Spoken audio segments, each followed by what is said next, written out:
Hello, hello, hello. I'm Beverage and welcome back everyone. How are we doing? It's good to see you all. Hey Raider, hello Isabel. How you guys going? Feels like ages. It does, Raider. No, it does. How is everyone doing? It is good to be back after a long weekend off. I know it was only like a week or under a week, but it's felt like forever. That's for sure. We are back in Lord of the Rings Online. Keen to get some more leveling done today. Probably hit level 38, I'm guessing. Yeah, well, 37. Okay, I didn't realize how close we were. So yeah, we'll definitely be hitting 38 today, which is sweet. But yeah, gonna get back into some more questing. We've got an interesting week this week. Gonna be playing a new game. Gonna be playing Kinseed on Thursday, which is gonna be fun.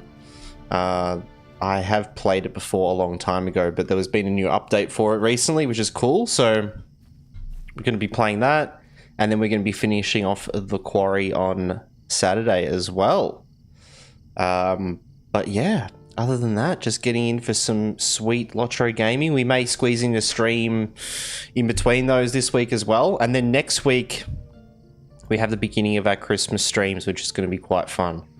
We're going to be playing a new game every day, or every day that we stream, we're going to be playing a new game, but I'm going to be streaming a bit more regularly.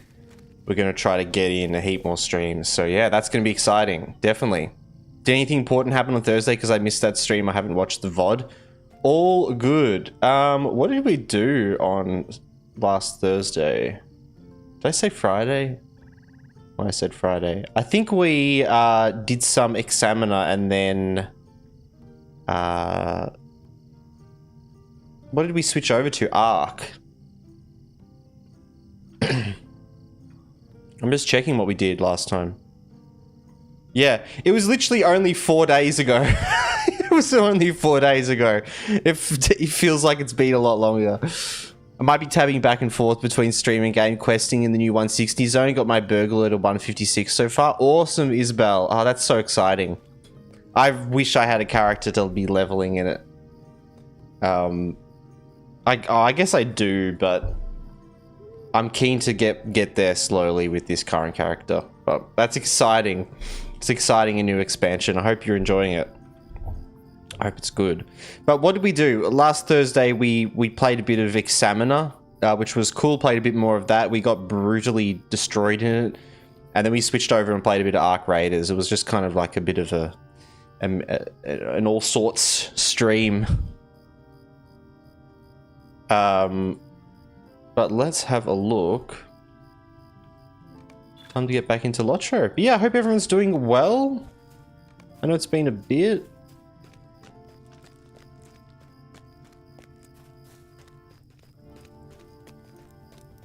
I might pop out later on. There's an Aurora tonight. I want to try to get some photos of it. Oh, awesome.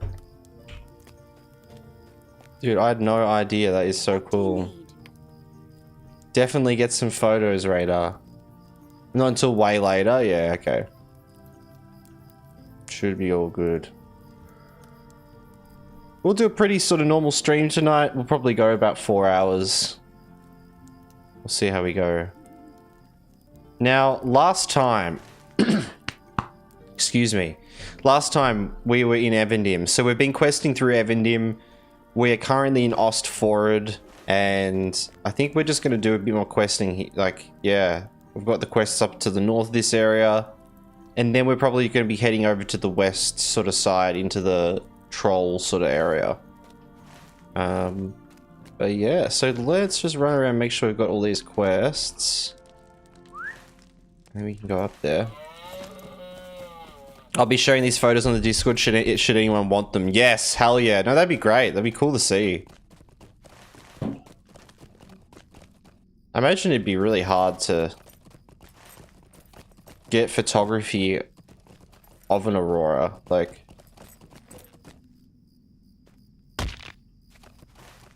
But the pro photographers out there would know exactly how.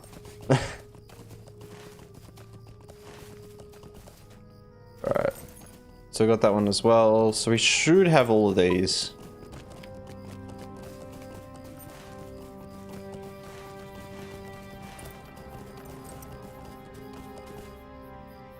Oh, read the poster.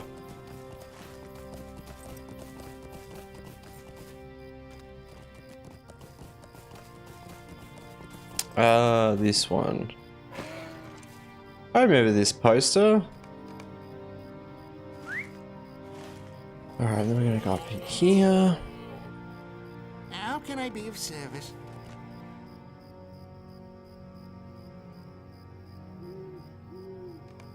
Oh yeah, this quest. We are nearing our way closer and closer to getting into Moria. I'm very excited. We're nearly back where we were. But now a notorious tomb robber, Cuthbert Sprunt, has placed a bounty upon the Arbiter's own hunters. Alex, hello. Welcome into the chat. How you going? I have no idea how to take photos of an aurora. We'll see how it goes. Wish me luck. Yeah, good luck. No, that sounds crazy. I'm currently in Moria and can't wait to get out.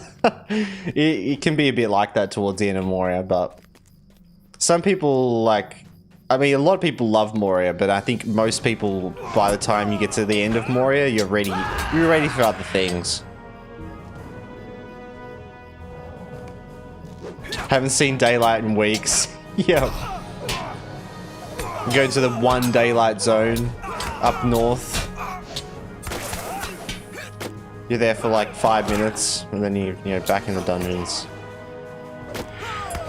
IRL or in game, yeah.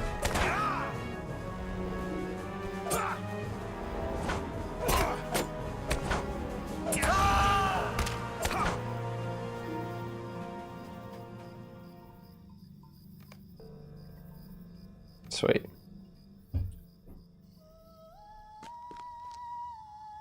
What do you need? Ooh.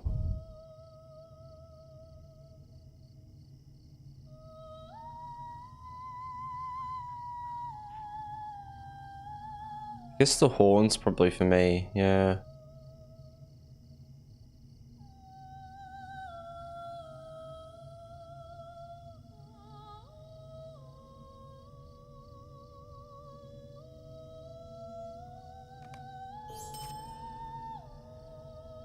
Yeah, that seems like an upgrade.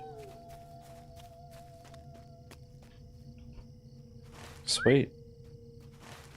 Alright, now we're going up this way. I guess we go around here. Yeah. Yes, I'm keen to get back into Moria. I do like Moria, but yeah, doing it twice so close together. It's a lot. And we got so close to the end of it as well. Like, well, not super close, but we're all kind of right at that sort of bit.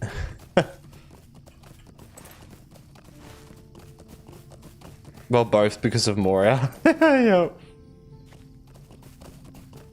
Playing it on and off. Could have done it in a few days, but only play like 2 hours a day or so. Yeah, for sure. It's the way to play Lotcha anyway. Like,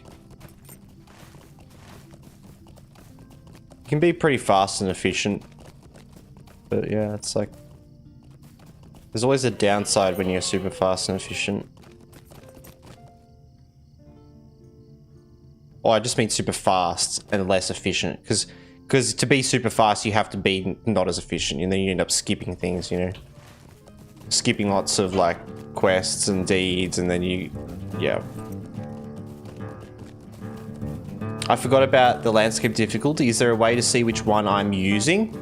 Yeah, if you did activate it at all, up on the top left where your, like, your sort of character panel is, your portrait up here, it'll be a buff underneath. So for me, it's called difficulty 3 Fearless. And so we'll only show here that landscape difficulty if you have it on. Otherwise, it just won't have anything there. Or like your other buffs as well, if you have other buffs. Don't know what level. True. Yes, you should be able to see, and it will even say difficulty like with the number.